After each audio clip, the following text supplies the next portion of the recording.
양목사와 함께는 주나체 7월 14일 목요일 아침입니다. 어떻게 편안한 날 아침을 보내고 계시지요? 오늘은 마태복음 5장 39절의 말씀을 가지고 모독에 대한 대처라는 주제를 나눕니다. 좀 독특한 주제이죠. 챔버스의 묵상의 주제에 다 이렇습니다. 오늘 주제 배경을 나누겠습니다. 마태복음 5장 39절의 말씀, 나는 너에게 이르노니 악한 자를 대적하지 말라. 누구든지 내 오른편 뺨을 치거든 왼편도 둘러대며. 주께서 산상순에서 하신 말씀입니다. 산상순을 묵상하다 보면요, 예수 믿는 사람들은 예수님의 사명을 감당할 때 자신을 챙길 시간, 자신을 돌아볼 시간이 전혀 없음을 보여줍니다. 그래서 챔버스가 사역자들에게 이렇게 요구합니다. 이 세상에서 결코 공의를 구하지 마십시오. 그러나 하나님께서 당신에게 부여하신 공의를 베푸는 일은 결단코 멈추지 마십시오. 하나님은 우리를 공의를 구하는 자로 부르신 것이 아니라 공의를 베푸는 자로 부르셨다는 겁니다. 6월 27일 구원을 방해하는 먹구름을 다시 한번 읽으시면요, 오늘 본문이 이해가 좀 더 깊어집니다.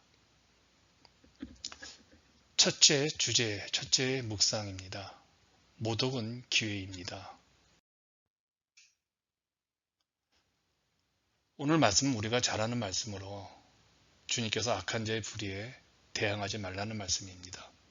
더 나아가 오른뺨을 빠지면 왼뺨도 돌려대라고 말씀합니다. 당시 사람들이 볼 때 자신이 뺨을 맞고 나서도 자신을 때린 사람의 뺨을 치지 않는 사람을 겁쟁이라고 합니다.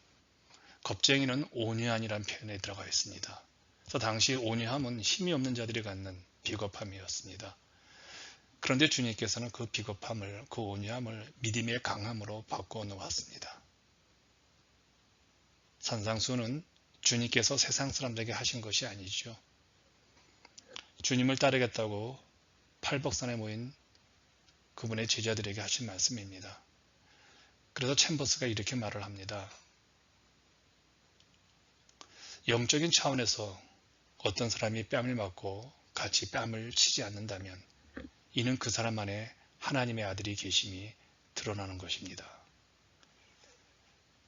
여기 아주 심각한 우리의 갈등이 있죠.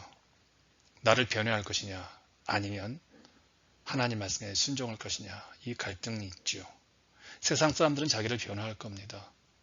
그런데 하나님의 사람들은 모독에 대처하는 방법이 다르다고 하죠. 모독을 당할 때 불쾌감을 드러내지 말고 그 순간을 내 안에 계신 하나님의 아들이 드러나는 절호의 찬스로 삼아야 한다고 합니다. 고대 노예들 사이에 이런 말이 있었다고 합니다. 노예는 따귀를 얻어맞느니 차라리 채찍에 맞아 죽는 편이 낫다. 뺨을 맞는 것이 노예에도 이렇게 모욕적으로 느껴집니다. 그런 당시 예수님의 이 말씀을 듣고 있던 사람들도 뺨을 맞는 것이 어떤 의미인지를 잘 알고 있었지요.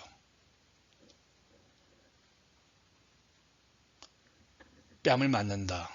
특별히 오른편 뺨이라는 말에는 암시하는 게 좀 있습니다. 인격에 대한 모욕이죠. 보통 사람들이 오른손으로 치면요, 맞는 사람은 왼편 뺨이 됩니다. 그래서 오른편 뺨을 맞았다는 것은 의뢰의 손등으로 치는 겁니다. 화가 나서 때린 것보다 더 보복을 유발시키는 아주 모욕적인 일격이죠. 그럼에도 불구하고 예수님께서는 그 일격에 대응해서는 안 된다고 하십니다. 오른뺨을 맞는다는 것은 폭력이 아닙니다. 극심한 모욕을 당하는 상태죠. 그런데 보복하지 말라고 합니다. 모욕의 정도가 작거나 크거나 우리의 방식은 하나입니다. 대응하지 말라는 겁니다. 모독이 강해질수록 주님의 향기는 짙어지죠. 챔버스의 말입니다. 오직 그분이 당신 안에 계신지 아닌지가 문제입니다. 성도가 받는 모독은 주 예수 그리스도의 말할 수 없는 향기를 드러낼 수 있는 기회입니다. 우리는 그리스도의 성품을 흉내낼 수는 없습니다. 모욕당할 때 내 안에 그리스도께서 계신가를 물어야 합니다. 우리의 의지로 그리스도의 성품을 흉내내려고 노력하는 것이 아니라 성령님의 임재를 요청해야 한다는 겁니다. 꼭 기억하십시다. 우리가 받는 모독은 그것이 크든 작든 예수 그리스도의 말할 수 없는 향기를 드러낼 수 있는 절호의 찬스입니다. 두 번째 주제, 이런 묵상을 해봤으면 합니다. 모독은 그리스도의 남은 고난에 동참하는 것이다. 그리스도의 영광을 추구하는 것이라는 겁니다. 산상수훈은 세상 윤리가 아니죠. 세상 법도 아닙니다. 산상수는 그리스도인의 법입니다. 헌법이죠. 그래서 챔버스가 이렇게 말합니다. 산상수훈의 가르침은 이것이 너의 의무이다를 말하는 것이 아니라 오히려 너의 의무가 아닌 것을 하라는 것입니다. 그러나 예수님께서는 만일 당신이 예수님의 제자라면 언제나 이와 같은 일들을 해야 한다는 것입니다. 하나님의 사람들의 특징은요, 의무를 행하는 사람이 아니라 마땅히 그 의무를 뛰어넘어서 마땅히 해야 할 일들을 하는 사람들이죠. 우리가 가끔 이렇게 말들 하죠. 이제는 더 이상 참을 수 없어. 너무 많이 오해를 받아. 너무 억울해. 이런 심한 모욕 내가 어떻게 참아. 맞아요. 작든 크든 모독을 당하면요, 참을 수가 없습니다. 억울하죠. 억장이 무너집니다. 나를 변명하고 싶고 상대방에게 매추고 싶지요. 그런 당연한 권리가 우리에게 있습니다. 그런데 우리의 당연한 권리를 모욕받을 때 주장하게 되어지면 또 한 번 예수님은 십자가에 못 박는 것이라고 합니다. 왜냐하면 주님께서 우리의 죄를 감당하셨으니 우리도 누군가의 죄를 감당하고 용서하는 것이 마땅한 것입니다.